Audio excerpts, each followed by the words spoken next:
So in this Alight Motion tutorial, I will be showing you how to oscillate text in Alight Motion. So once you have Alight Motion opened up, go to the bottom right and press the plus icon.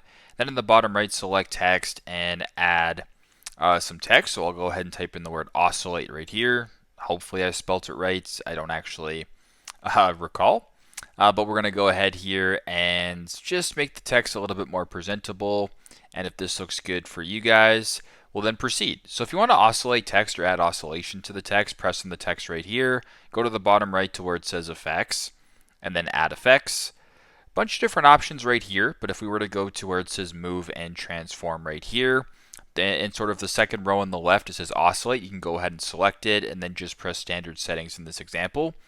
Now once you're here, you can go ahead and change the angle, the frequency, the magnitude, etc. You can also scroll down a little bit here and see a bunch of different stuff. You can, change this from sine to triangle, phase, etc. So if you were to go ahead and play it right here, the oscillate is now present. And if you were to play your video right here, it is now just like that. So pretty simple, pretty straightforward. That is how to oscillate text in Alight Motion. Thanks again for watching and hope this helps.